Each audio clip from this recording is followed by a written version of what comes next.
Hello guys, welcome to our channel. இன்றைக்கி நம்ம என்ன பண்ண போகிறோன்னா கோபி மஞ்சூரியன். அதுக்கு தேவையான பொருள் ஃபஸ்ட்டு என்னென்னு பார்த்துடலாம். ஃபஸ்ட்டு வந்து காலிஃப்ளவர், அப்புறம் டொமேட்டோ சாஸ், அப்புறம் ரெட் சில்லி சாஸ், அப்புறம் soya sauce, white pepper, cornflour, அப்புறம் பூண்டு சின்ன சின்னதாக வெட்டி வச்சுருக்கேன், அப்புறம் வெங்காயத்தாள், அப்புறம் மைதா மாவு, உப்பு, இந்த வெங்காயத்தாள் கீழே இருக்க அந்த வெங்காயம், சீனி. ஓகே, இப்போ வந்து நம்ம காலிஃப்ளவருக்கு வந்து மாவு பொரித்து ஒரு கோட்டிங் கொடுத்துடலாம். அதுக்கு வந்து 2 டேபிள் ஸ்பூன் மைதா மாவு,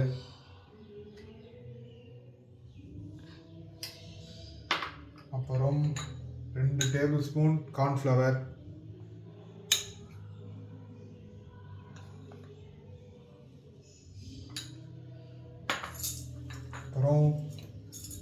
அப்புறம் வெள்ளை மிளகுத்தூள் ஒரு 1/4 ஸ்பூன்,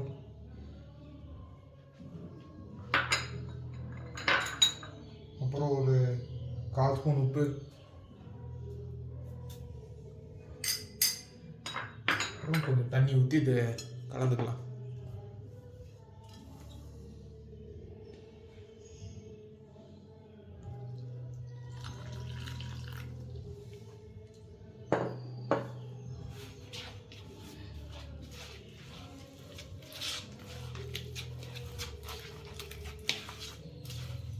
இது வந்து ரொம்ப தனியாகவும் கலந்துடாதீங்க, ரொம்ப கட்டியாகவும் இருக்கக்கூடாது. இந்த 2 இதுக்கும் நடுவில் இருக்க அந்த பக்குவத்தில் இருக்கணும். இது ரொம்ப கட்டியாக இருந்தால் ஒரு நாள் நிறையா ஒட்டிடும். ரொம்ப தனியாக தான் அப்புறம் அது இருந்தால் ஒட்டாமல் போயிடும். அது மட்டும் கரெக்டாக பார்த்துக்கோங்க.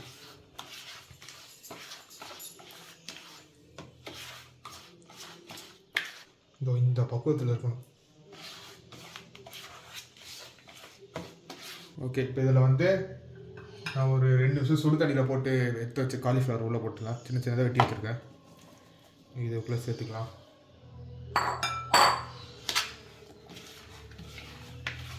சேர்த்துட்டு ஒரு வாட்டி நல்லா கலக்கி, காலிஃப்ளவர் எடுத்து வைக்கும்போது தண்ணி இல்லாமல் எடுத்து வச்சுக்கோங்க. அப்புறம் நீங்கள் இதில் போட்டால் அப்புறம் ரொம்ப தண்ணி ஆகிடும். ஓகே, இப்போ வந்து அடுப்பில் ஒரு கடாயை வச்சுட்டு கடைசி நல்ல சூடு ஏறினதுக்கப்புறம் எண்ணெய் ஊற்றுங்க.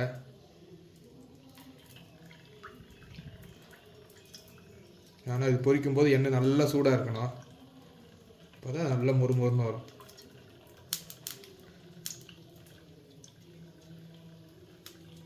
இதுக்கு நீங்கள் அடுப்பை ஸ்லோவிலே வைக்கக்கூடாது, ஃபுல்லாக ஸ்பீட்லேயே தான் இருக்கணும்.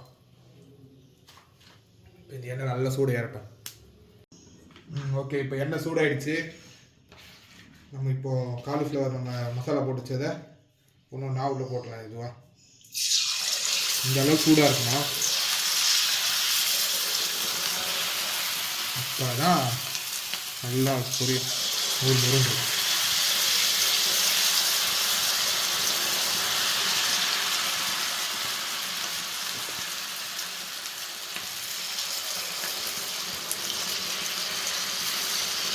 கொஞ்சம் கொஞ்சமாக போட்டு எடுத்துக்கலாம். அப்போ ரொம்ப போட்டால் சூடு கம்மியாகிடும். அதை போட்டு ஓரளவுக்கு பிரித்து விடுங்க. ஒரு சில ஒட்டியிருக்கோம், இது இதுக்குள்ளேயே அப்படி பிரித்து விட்டுலாம்.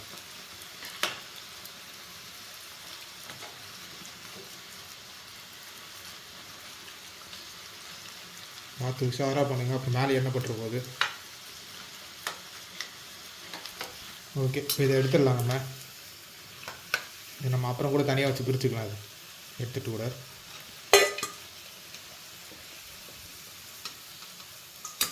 சவுண்டு கேட்குதா எவ்வளோ மொறுன்னு இருக்குன்ட்டு.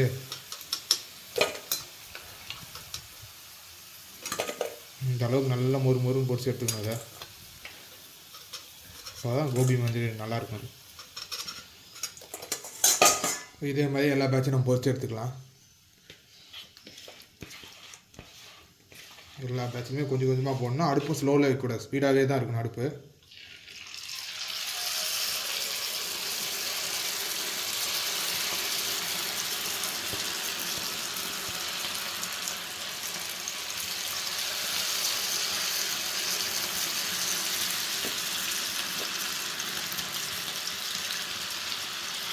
இதே மாதிரி எல்லாத்தையும் நம்ம பொரிச்சு எடுத்துகிட்டு பார்க்கலாம். இந்த அளவுக்கு மொறுன்னு தனித்தனியாக இருக்கணும். நீங்கள் அப்புறம் கூட இதை பிடிச்சி விட்டுக்கோங்க.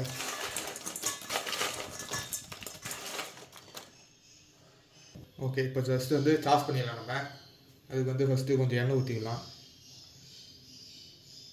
ஒரு 2 டீஸ்பூன் எண்ணெய் ஊற்றிட்டு எண்ணெய் சூடாகட்டும்.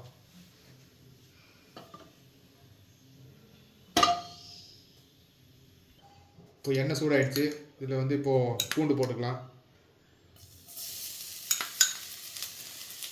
ஒரு 2 டேபிள் ஸ்பூன் பூண்டு போட்டுக்கலாம். அதில் பூண்டு கொஞ்சம் அதிகமாக போட்டால் தான் நல்லாயிருக்கும். அப்படி லைட்டாக வதக்கிடலாம். இப்போ பூண்டு நல்லா கோல்டன் ப்ரௌன் கலர் ஆகிடுச்சு. இந்த டைமில் நம்ம வெங்காயத்துக்கு தாள் கீழே இருக்குங்களா அந்த வெங்காயம், அதை வெட்டி வச்சுருக்கேன். அதையும் இதுக்குள்ளே போட்டுறேன்.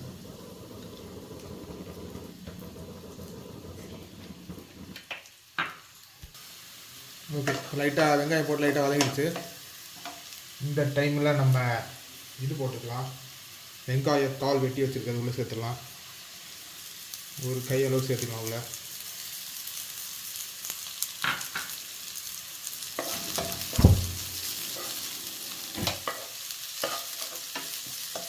அப்புறம் இதில் சாஸ் சேர்த்துக்கலாம். டொமேட்டோ சாஸ் 2 டேபிள் ஸ்பூன் சேர்த்துக்கலாம் உள்ள.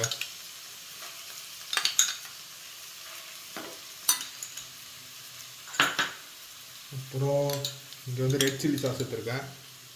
அதையுமே ஒரு டேபிள் ஸ்பூன் சேர்த்துக்கலாம். அப்புறம் சோயா சாஸ் அது வந்து 1 டேபிள் ஸ்பூன் சேர்த்துக்கலாம். சேர்த்துட்டு ஒரு வாட்டி கலந்துடலாம்.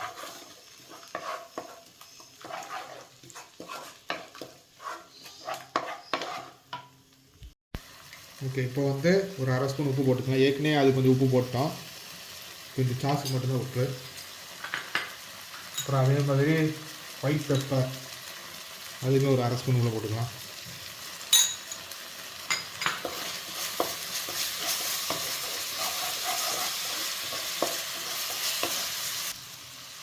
அப்புறம் இதில் வந்து கொஞ்சம் தண்ணி ஊற்றிக்கலாம்.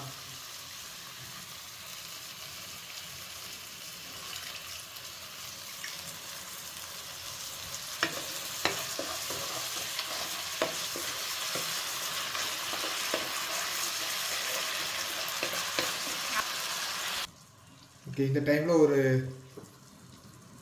1/4 ஸ்பூன் சீனி போட்டுக்கலாம்.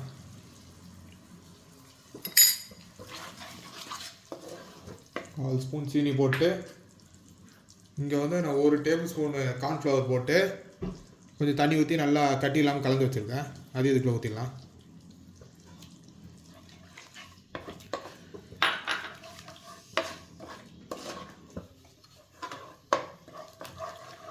இப்போ வந்து நம்ம பொரிச்சு வச்சுருக்க காலிஃப்ளவர் உள்ளே சேர்த்துக்கலாம்.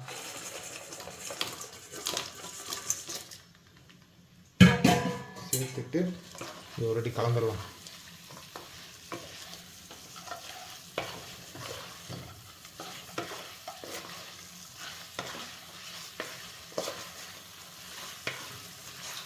இதை செஞ்சு ரொம்ப நேரம் வைக்காதீங்க. முடிஞ்ச அளவுக்கு செஞ்சு எவ்வளோ சீக்கிரம் முடியுமோ அவ்வளோ சாப்பிட்ருங்க இதை. ஏன்னா ரொம்ப நேரம் வச்சா நீங்கள் எவ்வளோ நேரம் வைக்கிறீங்களோ அவ்வளோ நேரம் இது ஊறிக்கிட்டே இருக்கும். இதோட இந்த முழுவுக்கு தன்மைலாம் போயிடும். இப்போ முடிஞ்ச அளவுக்கு சீக்கிரம் சாப்பிட்டு முடிக்கிறதுக்கு பாருங்கள் இதை.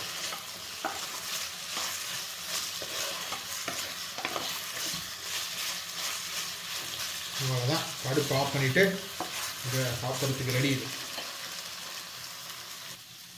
டேஸ்டியான கோபி மஞ்சூரியன் ரெடி.